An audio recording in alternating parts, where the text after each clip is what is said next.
네, 여러분 안녕하세요. 이번 시간에는 주식 투자 실패 이유 그 두 번째 내용으로 수익보다 손익비와 자금 관리가 중요하다는 점에 대해서 말씀드리고자 합니다.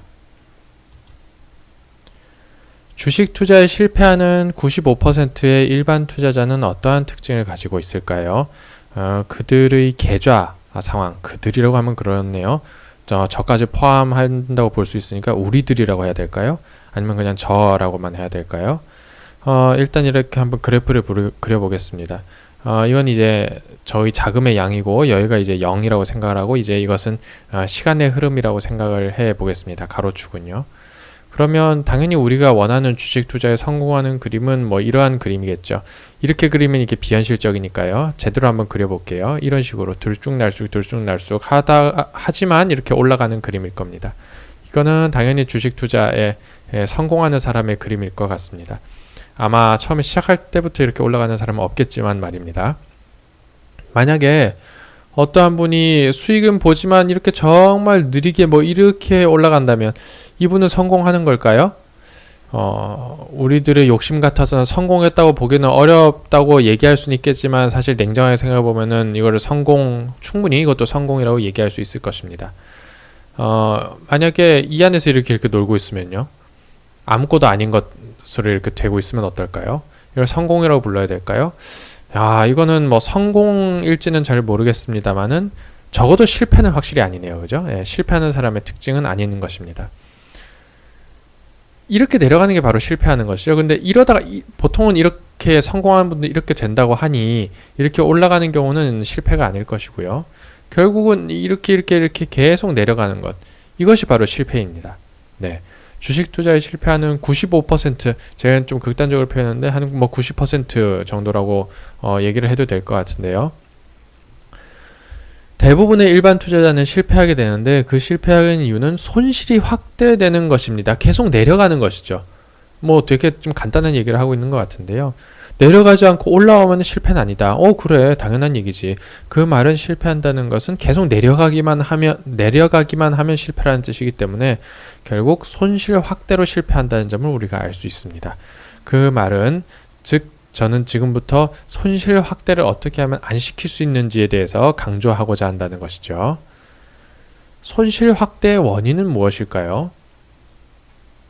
다시 한번 그래프를 그려볼게요. 제가 이번에 축을 좀 옮겼죠. 위쪽으로 올라가는 사람들은 이제 얘기하지 않을 거예요. 짱나요. 이거 얘기 안 할 거예요. 별로 관심 가지고 싶지 않습니다. 여기가 중요할 것 같은데요. 손실이 확대될 때 뭐 이렇게 그야말로 쉬지 않고 내려가는 경우 당연히 있을 텐데요. 하다 보면 이렇게 되진 않습니다. 아까 제가 올라갈 때도 이런 식으로 삐죽빼죽 그렸듯이 내려갈 때도 결국은 삐죽빼죽 그려지는데요.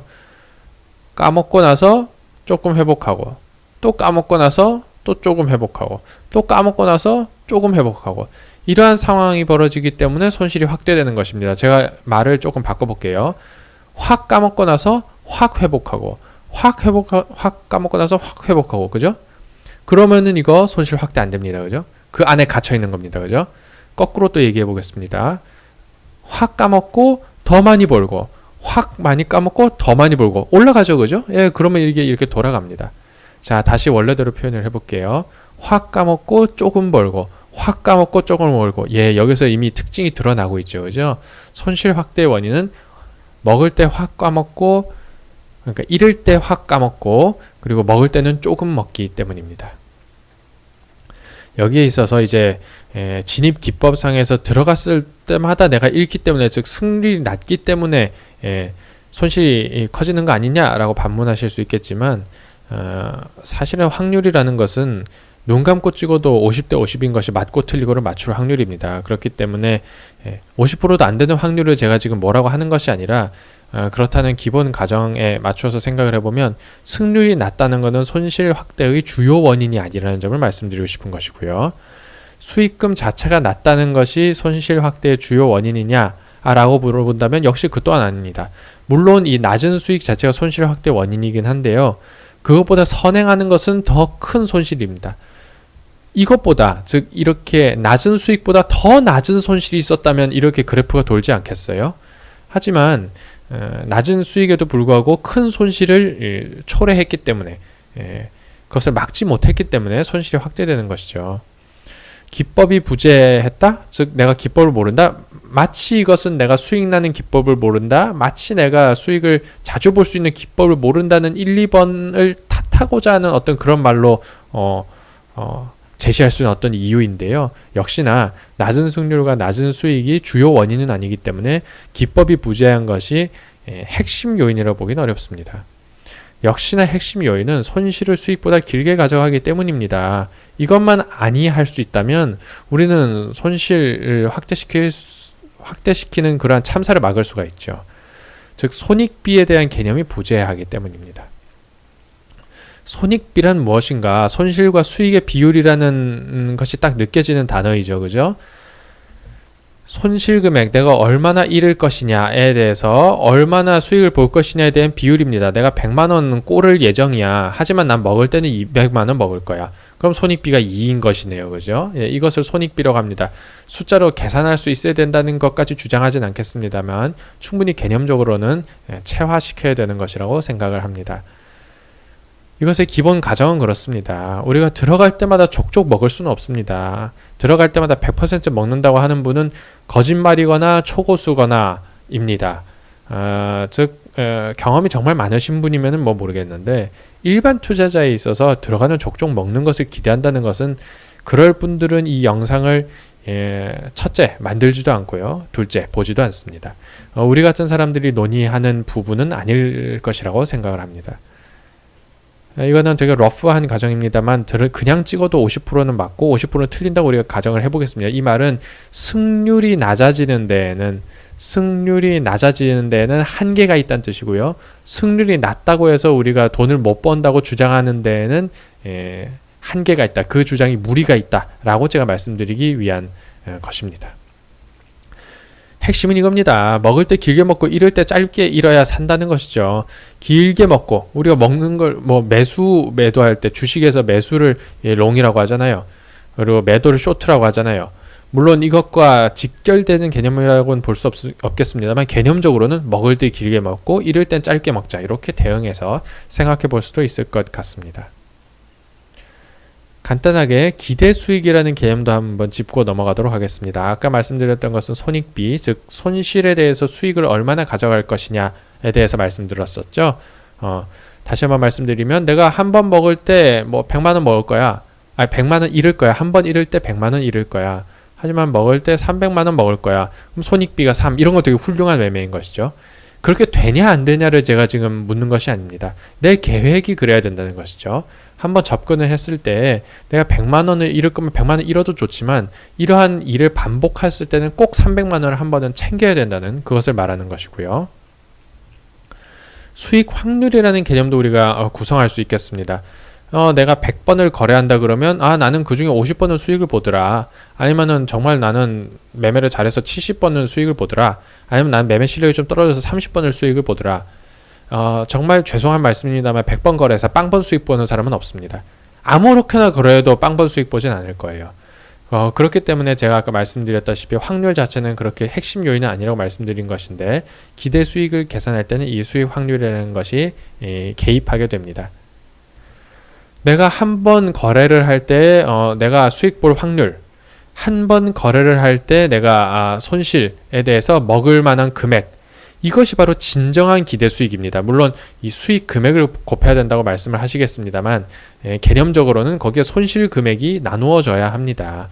1회 거래 시 기대되는 수익이라는 것은 결국 나의 손실보다 얼마나 많은 수익을 한 번 거래할 때 먹을 수 있느냐라고 받아들여야 하기 때문에 기대 수익은 손익비의 수익 확률을 곱한다 라고 생각하는 편이 옳겠습니다. 정확하게 표현하자면 1회 거래 시 여기다 삽입을 하자면 손실에 비하여 라고 집어넣어야겠지만 그러면 너무 말이 복잡해지기 때문에 1회 거래 시 기대되는 수익은 그야말로 내가 수익을 볼 확률에 손익비를 곱한 개념이라고 받아들여도 무리가 없을 것 같습니다. 여기서 이런 분들이 있습니다. 야, 수익 확률을 올리면 되지. 하지만 그거 쉽지 않습니다. 그게 된다면 아까 말씀드렸지만 그게 쉽게 되는 분들은 하늘이 내린 재주를 가지고 있고요.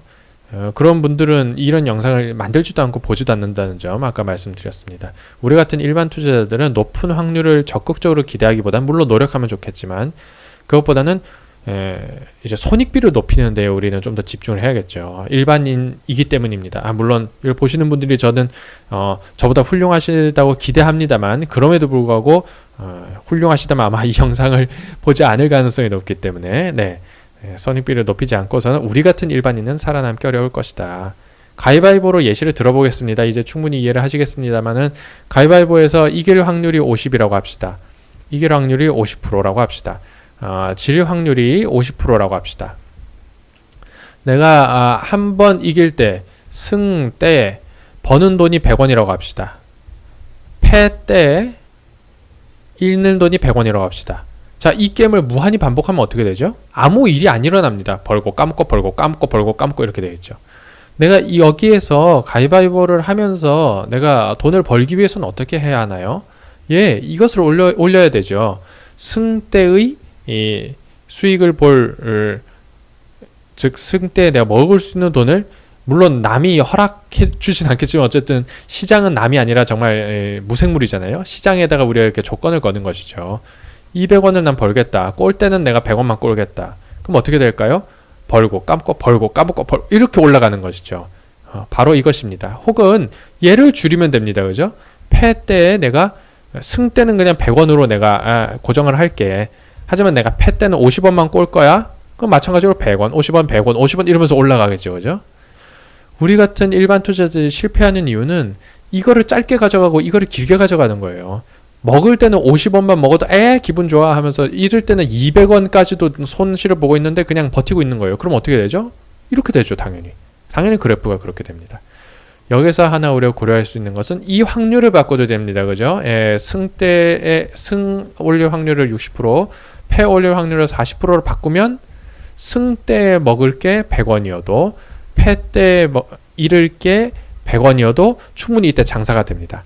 심지어 승률을 내가 80%로 가져간다고 하면 승 먹을 때 뭐 50원만 먹고 패 잃을 때 뭐 100원을 잃어도 충분히 수익 곡선을 위로 올릴 수가 있는데요. 저는 이것을 기대하지 말자는 조금 너무 급진적인 표현일 수 있겠지만 이것에 우리가 먼저 목을 매는 것보다는 이렇게 수익과 손실의 금액을 조절하는 데 조금 더 초점을 맞추자라고 말씀드리고 싶습니다. 또 하나는 손실 금액을 철저하게 제한하는 것인데요. 이것은 앞에 손익비와 비슷한 것 같습니다만 약간 또 다른 얘기인데요. 앞에서는 제가 손실 금액에 대한 수익을 길게 가져가야 된다 이 말씀을 드렸는데요. 이번에는 손실 금액 자체에만 집중을 해보겠습니다. 내가 주식 투자에 1000만 원을 갖고 뛰어들겠다. 근데 1회 손실 금액이 만약에 1000만 원이라고 해봐요. 내가 1000만 원 손절을 갖고 들어갈게.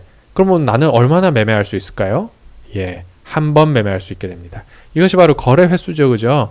내가 총 가용자벌 1000만 원을 안고 들어갔어요. 근데 한 번 손실 금액을 1만 원으로 제한해 봅시다. 그럼 난 거래를 몇 번 할 수 있나요? 1000번이나 할 수 있네요. 그죠? 이 개념 어렵지 않습니다. 하지만 이 계산하는 건 어렵지 않지만 이게 중요한 이유는 무엇인가요? 거래 횟수가 줄어든다는 것은 어떤 의미인가요? 아까 제가 처음 예시를 들었죠? 1000만 원을 들고 들어갔을 때 1000만 원을 들고 들어갔는데 내가 1회 손실을 1000만 원이라고 해버리면 어떻게 되죠? 한번 운이 나쁘면 나는 파산합니다. 깡통찹니다. 그죠?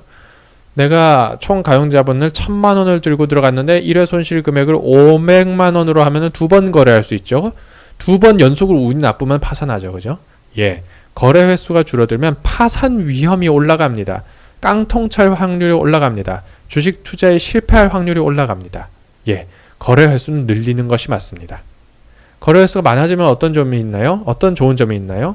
당연히 파산 위험이 줄어들죠. 파산 위험이 감소한다는 건 깡통찰 확률이 낮아지고 실패할 확률이 낮아진다는 겁니다. 이거 충분히 이해할 수 있죠. 그리고 거래 횟수가 많아지면은 경험이 많아져요. 내가 경험이 많아집니다. 자, 1000만 원 들고 들었는데 1000만 원을 손절하면 한 번 경험하고 끝나죠. 하지만 1000번 거래할 수 있으면 1000번 동안 내가 경험을 쌓을 수 있습니다. 그렇기 때문에 우리는 1회 손실 금액 자체를 제한할 필요가 있습니다. 이거 아주 중요한 개념입니다. 하지만 무작정 많아진다고 해서 좋은 건 아닙니다. 손실금액 제약에 대한 설명을 하나 더 추가를 할 텐데요. 아까 말씀드린 것을 간단하게 다시 요약을 하면 1,000만 원을 들고 들어갔을 때 내가 여기에서 한 번 손실금액을 1,000만 원으로 하면 안 된다는 것은 우리가 충분히 이해했죠. 그죠? 1회밖에는 매매를 못 하니까요. 자, 그러면은 1,000만 원을 내가 들고 들어갔을 때, 야, 그럼 난 한 번 거래할 때 입을 수 있는 손실 1만 원으로 해야지. 아싸, 난 1,000번이나 거래할 수 있다. 이게 무조건 좋은 걸까요?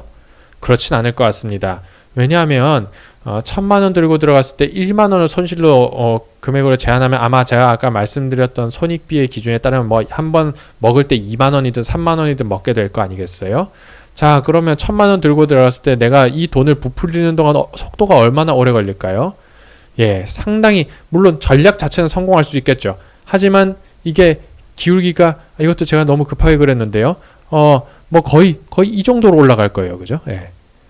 물론 아까 처음에 말씀드렸듯이 이게 실패는 아닙니다만 대성공이라고 보긴 어렵습니다. 물론 성공이라고 보기 어려울 수도 있어요. 이게 은행 이자보다 낮다면 말이에요. 만약에 말입니다. 내가 1,000만 원 들고 들어갔는데 한 번 손실을 100원으로 제한을 해봐요. 매매 횟수는 억수로 많아지만 의미가 없잖아요. 그죠? 이 손실 금액이라는 것을 제한하는 것은 필요합니다. 손실 금액 제한해야 되죠. 필요성은 충분히 전달이 되었죠. 하지만 손실 금액을 제한할 때 그것이 무작정 작아져서는 안 됩니다. 무작정 작은 것은 아니고요. 이래서는 안 되고요.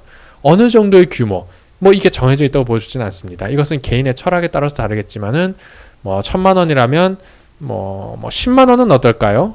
혹은 내가 좀 장기 투자, 혹은 좀 템포가 길다면 100만 원은 어떨까요? 그리고 내가 지속적인 수입이 있다면 뭐 200만 원은 어떨까요?